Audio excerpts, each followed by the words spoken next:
Buenas tardes, buenas noches, muchas gracias por la invitación. Yo les voy a hablar un poco de lo que es el síndrome patelo-femoral, pero desde lo que podemos hacer con los agentes físicos, ¿sí? Porque todo lo que es la parte de movimiento, de adaptación y rehabilitación de la parte física, está bastante bien explicado por los colegas, pero yo les voy a hablar una parte de lo que son los agentes físicos. Para empezar a hablar del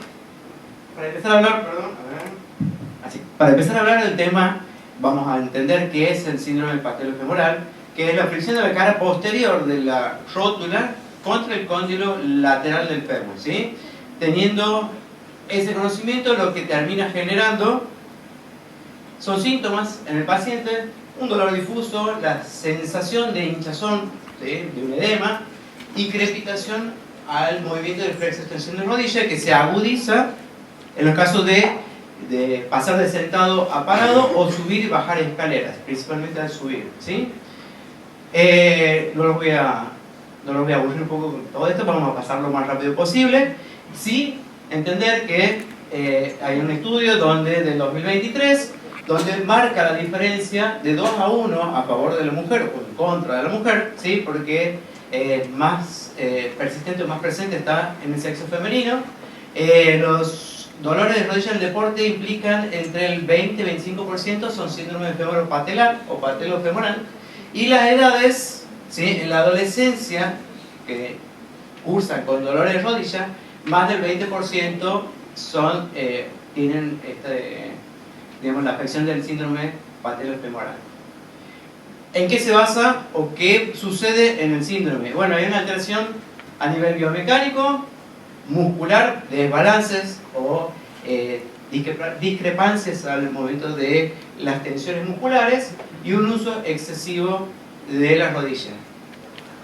Marco esto del uso excesivo, ¿por qué? Porque principalmente, por eso es tan alto el índice en la adolescencia, que es donde se va desarrollando el jugador o la persona. Entonces tiene mucha relación con eso, con la cuestión de la edad. Por eso también tenemos el ovulator en esa franja etaria, ¿sí? Bueno, las alteraciones biomecánicas musculares, por lo cual creo que lo hemos remarcado bastante, el tema de la anamnesis. Es importantísimo hablar mucho con el paciente, les va a brindar mucha información que le va a servir para plantearse los objetivos y el tratamiento. Y evaluar, en este caso, el tipo de pisada que tiene, el terreno donde se desempeña mayormente, el peso. Se ha hecho mucho hincapié en lo que son los miembros inferiores sobre justamente el peso excesivo, y los test dinámicos. Para evaluarlo, con una sentadilla pueden ya tener cierta información que le va a brindar el paciente, si hay dolor, inclusive la crepitación, inclusive le va a marcar en qué momento le está doliendo.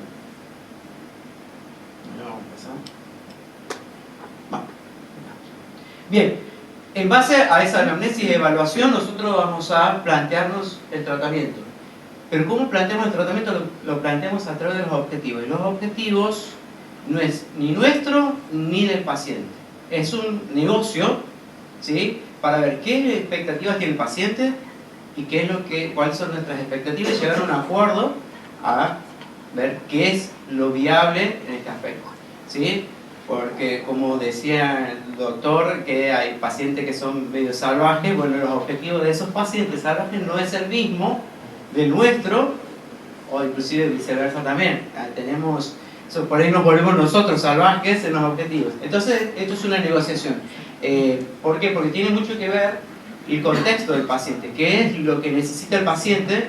No es lo mismo, como decían, en un deportista o doña Rosa, que necesita esa rodilla para ir a hacer las compras, ¿sí? Y no es por desmerecer, sino que tiene que hacer las compras porque no lo puede hacer nadie más. Entonces, todas estas cuestiones de contexto son los que nos van a plantear los objetivos. ¿Qué encontramos principalmente en un síndrome patelo-femoral?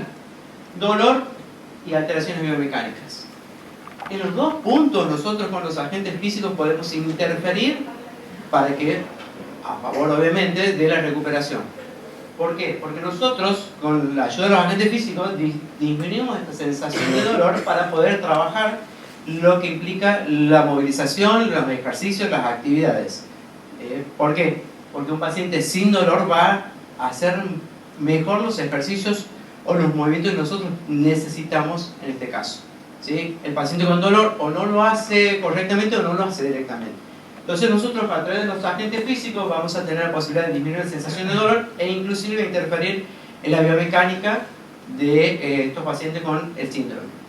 Dentro de lo que sería la artillería nuestra de agentes físicos, para este caso contamos con lo que es la electroterapia con fines analgésicos, la termoterapia, la electromagnetoterapia en lesiones asociadas al síndrome, igual que la electrólisis percutánea, y la electroterapia motora y los agentes físicos mecánicos. Aquí se ha hablado mucho de vendajes preventivos. Bueno, les informo que el vendaje es un agente físico mecánico. Entonces, estamos dentro de nuestras herramientas para poder trabajar en pacientes con estos síndromes patelofemoral. Entre lo que hablábamos con la electroterapia con fines analgésicos, lo que hacemos nosotros es una neuromodulación. Se basa la neuromodulación principalmente en lo que era la compuerta de Melzack-Wall, que lo que nosotros hacemos básicamente es estimular otra fibra nerviosa que interfiere en la información de dolor y al cerebro llega la información mecánica de una vibración o digamos, una fricción, ¿sí? Interfiriendo la señal del dolor. Puede ser aplicado percutánea o transcutánea. Percutánea es cuando utilizamos otros tipos de electrodos, que en este caso serían las agujas, ¿sí? Y es percutánea porque atraviesa lo que es la piel.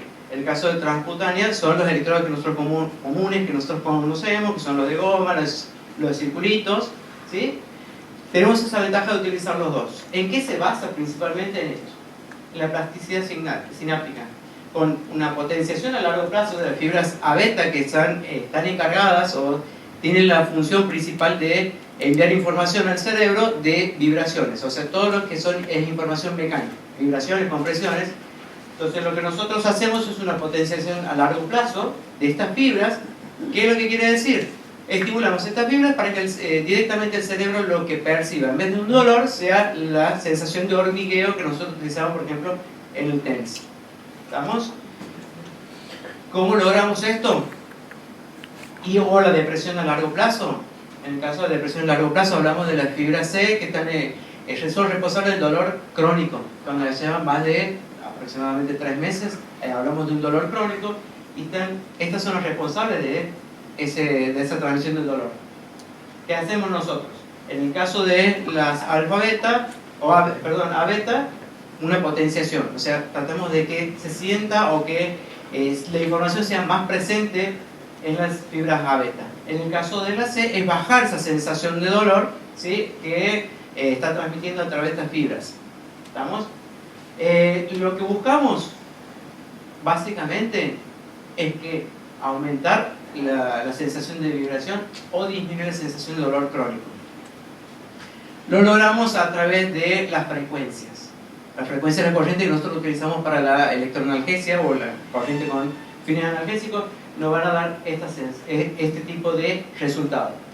Para lo que es estimular a las fibras A beta en dolores agudos principalmente utilizamos frecuencias altas de electroanalgesia y estamos hablando de frecuencias altas por encima de los 70-80 Hz. Cuando queremos lograr una depresión de la sensación o de la plasticidad sináptica en las fibras C que nos transmiten la sensación de dolor, de dolores crónicos, lo que utilizamos son frecuencias bajas.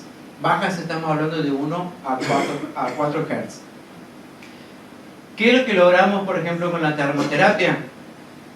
En termoterapia podemos utilizar o la radiofrecuencia o la onda corta. La onda corta está quedando un poquito en desuso, pero no porque no dé los resultados. Lo que pasa es que con la onda corta utiliza ciertos componentes que no se están volviendo a hacer como repuestos, que son unas válvulas, y no se consiguen. Entonces, ¿qué es lo que pasa? Optamos por ahí por la radiofrecuencia, que inclusive es mucho más de mejor resultado. ¿Por qué? Porque es mucho más puntual. Cuando nosotros utilizamos la onda corta utilizamos dos electrodos tipo plancha y generamos calor en todo el sector que está cubierto por esas dos planchas. En el caso de radiofrecuencia tenemos un sector más puntual, ¿sí?, para generar este aumento de temperatura, y siempre con el objetivo de esto, mejorar la extensibilidad del colágeno, que nos va a permitir aumentar un rango de movimiento, lo cual está limitado también en lo que es el síndrome patelofemoral. Que dice, en un estudio del año 2021, los participantes con síndrome del dolor patelofemoral tratados con diatermia. Diatermia son todos los agentes físicos que nos generan calor profundo en el cuerpo, entre eso las radiofrecuencias. Dice, obtuvieron mejoras en el dolor, el componente del dolor neuropático y la funcionalidad a corto plazo y a los 6 meses de seguimiento. O sea, agente físico aumenta o eleva la temperatura corporal por encima de los 37 grados a nivel local de una articulación de rodilla, utilizamos radiofrecuencia, nos permite disminuir la sensación del dolor del paciente, ¿sí?, y mejorar la movilidad. Y esto está comprobado a corto y mediano plazo. Después tenemos que la diatermia, junto con lo que es la electroestimulación a nivel neuromuscular, ¿sí?, que esto es electrogimnasia básicamente, utilizamos la corriente para contracción muscular.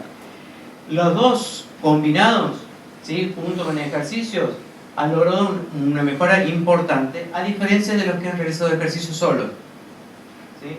En este caso, lo que son los agentes físico-mecánicos, como el vendaje de rodilla, vibración en todo el cuerpo, la retroalimentación electrobiográfica y la rodillera, no han generado ningún cambio, ¿sí?, adicional a lo que logramos con el ejercicio solo. Entonces, en estos casos, la combinación del agente físico junto con ejercicios indicados y regulados da mejores resultados que el ejercicio solo o el ejercicio combinado con algún tipo de agente mecánico, como ser un vendaje o algún tipo de tape. En el caso de la electrólisis percutánea, dentro de si existiera alguna lesión asociada, ¿sí?, a lo que es el síndrome patelofemoral, que puede haber por ahí tendinopatías rotulianas o fitis, que pueden generarse por tras de lo que es la alteración biomecánica de la rodilla, nos puede ayudar en ¿qué? Disminución del dolor. ¿Por qué? Porque disminuye la presencia del glutamato, que es uno de los principales neurotransmisores, y la diferenciación del macrófago tipo 1 a tipo 2. ¿Qué diferencia entre el tipo 1 y el tipo 2? El tipo 1 se dedica a fagocitar y el tipo 2 a reparar. Entonces lo que logra es que ante la presencia de los macrófagos tipo 1 que están dedicados a fagocitar en una lesión, a través de lo que es la electrólisis percutánea, logramos que estos macrófagos tipo 1 se conviertan en tipo 2, que empiecen a reparar en vez de fagocitar. Nuestra magneto, que la tenemos presente constantemente también en lesiones asociadas a lo que sería el síndrome femoropatelar, nos da la ventaja de un estímulo general a nivel del metabolismo celular, una normalización del potencial de membrana a través de lo que es el efecto Hall. El efecto Hall implica que hay una movilización de cargas eléctricas cuando son afectados por campos electromagnéticos. ¿Cuál es el tema? Que las membranas celulares tienen cargas eléctricas, por eso es que responden ante la presencia de los campos magnéticos. Y aumenta la eficiencia de lo que son las mitocondrias a través de la eficacia de la cadena respiratoria. ¿Cuál es el tema? Que la magneto muchas veces la usamos indiscriminadamente y no nos da resultado, o creemos que no hace ni bien ni mal, y realmente sí hace bien, pero si apuntamos o mejoramos la puntería va a andar mucho mejor. La indicación de una magnetoterapia no es ponerte todo el día, porque superado los 30 minutos de la aplicación y el resultado es exactamente igual que el de los 30 minutos. Si yo me pongo 3 horas de campos electromagnéticos, no hago más que desgastar los componentes electrónicos del equipo, porque el resultado fisiológico lo obtengo a la media hora, y no es mejor si lo tengo 3 horas o supero. Y sí tiene una indicación, ¿sí?, de dosificación. ¿Qué quiere decir esto? Que entre una de las aplicaciones y otra, si uno decide que el paciente lo puede hacer 2 veces al día, cuando es por ejemplo, un postquirúrgico, buscando lo que es la cicatrización de las heridas y la regeneración del tejido, sea óseo o sea subcutáneo, la indicación es una separación de 8 horas para aplicar los campos magnéticos. Y no es siempre campo magnético, ¿sí? Como les digo, porque tiene sus indicaciones y tiene sus efectos. No siempre es la solución a todo. ¿Qué dicen? Ante un dolor, una rigidez y función articular, a través de esta revisión se ha visto que los tratamientos con campo magnético de baja frecuencia ejercen una eficacia más favorable al alivio del dolor. La rigidez y la mejora de la función física, o sea, sí ayuda. La electroterapia motora, ¿cómo nosotros podemos interferir en una contracción muscular? La contracción voluntaria solicita cierta cantidad de fibras musculares de un mismo músculo, no llega a ser el 100% a nivel voluntario, más si es un paciente que tiene una hipotonía marcada. La electroestimulación muscular por sí sola tampoco solicita al 100% de las fibras. Entonces, lo ideal o lo que mejor da resultado cuando necesitamos potenciar algún tipo de músculo. ¿Por qué? Porque lo que hablábamos al principio, hay desbalances musculares que están relacionados con el síndrome patelofemoral, y si nosotros investigamos al paciente y vemos que hay un déficit muscular y necesitamos potenciar ese músculo, lo que se puede hacer y que da buen resultado es combinar el ejercicio voluntario con la electroestimulación. ¿Cómo se lo puede programar? Con corrientes rusas, son corrientes que van a responder, o los músculos que van a responder, esos músculos tienen que estar normalmente inervados, pueden estar hipotónicos, no hay ningún problema. Lo que le va a permitir con las corrientes rusas es generar una contracción, un estímulo de 2 a 3 segundos, y siempre la pausa tiene que ser el doble, que le permita recuperarse. Y lo que pueden hacer es combinar el estímulo con el movimiento, o por ahí con contracciones isométricas. Pero tiene que evaluar bien al momento de aplicarlo, porque lo más probable es que, inclusive en un paciente que no tiene ningún tipo de deficiencia muscular, ustedes se lo aplican, normalmente en la 7ª u 8ª contracción ya empieza a mostrar fatiga. El paciente le va a decir, sí, me cansa, pero la principal fatiga es la fibrilación muscular. Entonces, de ahí en más no ganan nada, lo pueden llegar a perjudicar con una contractura. Entonces, sí controlar eso, controlar que no haya esa fibrilación, o que el paciente diga que el músculo lo siente muy cansado o muy pesado.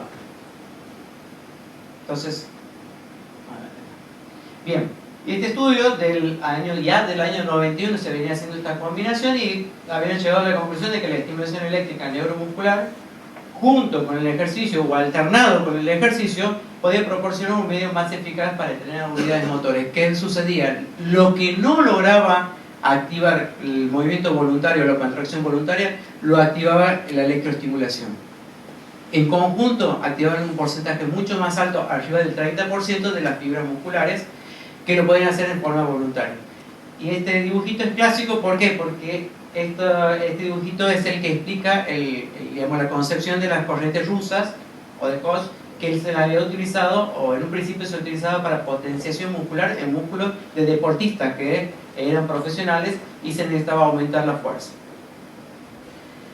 Los agentes mecánicos, como las vendas, los tape o los kinesiotape, lo que hacen es disminuir la fricción. O sea, al disminuir la fricción podemos generar disminución del dolor o la sensación de dolor, pero no va a lograr, ¿sí? No va a lograr tratar directamente al síndrome patelofemoral. Como venimos hablando de los agentes físicos, desde la electroanalgesia hasta aquí, todos son coadyuvantes, o sea, van a interferir por ciertos procesos fisiológicos para que el paciente logre un equilibrio muscular y una alineación de esa rótula, que es el principal motivo por el cual se genera esa fricción. Y esto es un estudio donde demuestra que la kinesiotape alivia los síntomas de dolor, pero no logra mejorar lo que es la función de la rodilla en un síndrome femoro-patelar. Y esto un poco para ir cerrando el tema de los agentes físicos en lo que es la rehabilitación. Ahí se demuestra que en el estudio del año 2012 decía que la ingesta de paracetamol había sido bastante menor en pacientes que habían sido tratados con agentes físicos, ¿sí? Y ejercicios. El resultado apoya la hipótesis del tratamiento combinado de ejercicio y agentes físicos que tiene mejor resultado. Y se demuestra con la disminución de la ingesta del paracetamol como analgésico. La parte biomecánica, sí la tenemos que pensar, más allá de lo que logramos nosotros con los agentes físicos, de disminuir el dolor, potenciar ciertos grupos musculares para lograr esa alineación, esa estabilidad, ¿sí? Hay que pensar después, como vienen diciéndolo desde Germán y todo, como los médicos, todo, ¿cuál es el objetivo? Entonces necesitamos potenciar esa parte muscular y mejorar el control, el motor de la rodilla. ¿Cómo lo hacemos? Como vienen planteando los colegas, ejercicio específico, primero un poco analítico, pero después orientado a la actividad que hace el paciente, ¿sí? Yo trabajo un poco más con personas mayores que con deportistas y tengo una ventaja por sobre los que trabajan con deportistas. El deportista es mucho más ansioso que las personas mayores, entonces a mí me permite trabajar de otra forma con las personas mayores, son un poquito más obedientes algunos, pero el deportista es un poco más ansioso. Entonces toda esa cuestión de controles motores para la rodilla, de la potenciación muscular necesaria en aquellos grupos musculares que están débiles y no concentrarse en las rodillas solamente. Acuérdense que todo el miembro inferior va a interferir en esa polea que se genera en la rodilla. Entonces la evaluación de la debilidad y control motor, eso se lo tiene que hacer y buscar en el paciente el apoyo de que nos acompañe a nosotros. Se hablaba de los porcentajes del médico, y en realidad el mayor porcentaje lo tiene el paciente. Es más, diría que el 70% lo tiene el paciente y el 30% nos repartimos como quiera.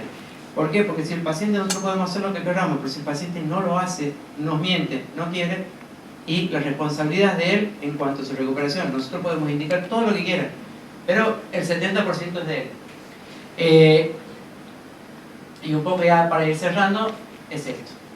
Si nosotros no sabemos para qué usamos un agente físico, para qué le podemos decir, bueno, te pongo magneto y no. Hay veces que en rehabilitaciones de rodilla posterior a los 2-3 meses, y la magneto sí la aplicaría, pero ya no tan frecuente, ¿sí? No todos los días porque no estoy logrando nada, sí me está ayudando mucho más. Hay una combinación de un fortalecimiento muscular, por ahí no puede hacer una cadena abierta, pero se puede hacer una contracción isométrica o una contracción con movilizaciones controladas, acompañada de una electroestimulación motora para lograrse aumento de activación de fibras musculares. El tema es tener al agente físico a favor y saber cómo y cuándo usarlo y para qué, para que nos dé los resultados. Porque muchas veces sucede que nosotros aplicamos y es como los ejercicios que decía Germán, o sea, rutinariamente hace 4 de 10 y con los agentes físicos por ahí nos termina pasando lo mismo. La rutina le dice, bueno, sí, el ligamento cruzado, listo, magneto, un poco de electroestimulación, pero no tenemos una dosificación real y cuando deberíamos usarlo. Y esto es lo que indica, o sea, todo es veneno y nada es veneno, ¿sí? Solamente la dosis lo va a definir si es un veneno o no. Entonces, sepamos que los agentes físicos también tienen una dosificación y unas características y que nos van a brindar los resultados siempre y cuando lo usemos de la mejor manera. Usarlo indiscriminadamente no nos sirve, del hecho, por ejemplo, de la magneto, usarlo porque el paciente no le da sensación de nada, entonces no lo vamos a quemar, no le vamos a generar ningún tipo de malestar o de sensación desagradable, no implica que le podamos usar indiscriminadamente, porque no vamos a obtener resultados. Y ahí es cuando a veces empezamos a descreer de los agentes físicos. Nada más, muchas gracias. José o en estos casos de síndrome femoropatelar que hay como causa disbalance biomecánico, ¿la indicación es solo con agentes físicos o hay indicaciones quirúrgicas La indicación quirúrgica es de los doctores, pero principalmente si hay un desbalance biomecánico muy marcado, es difícil, no sé que me corrijan, pero es difícil que un síndrome femoropatelar o patelofemoral vaya a cirugía. O sea, se trata de la manera más conservadora, buscando esa alineación, de la rótula, disminuir al menos esa fricción con el cóndilo lateral.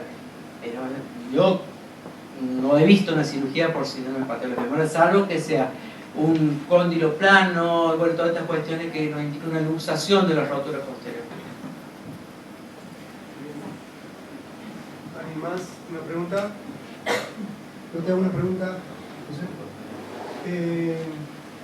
Ahí hablabas de diatermia y activación muscular. ¿Tiene alguna complicación en cuanto a la clínica del paciente? Por ejemplo, pacientes hipertensos que estén contraindicados el calor o, por ejemplo, electroestimulación en pacientes con miastenia gravis.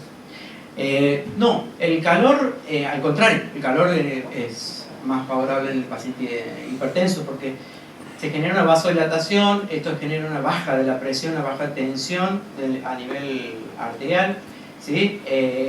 Normalmente no genera ningún tipo de contraindicación. Igualmente, porque se hablaba al principio con el tema de los postquirúrgicos, por ahí, bueno, en el caso de la electroestimulación tampoco, no tenía ningún problema, es más, porque trabajamos mucho con la sensación del paciente, a veces hasta le tenemos que aclarar.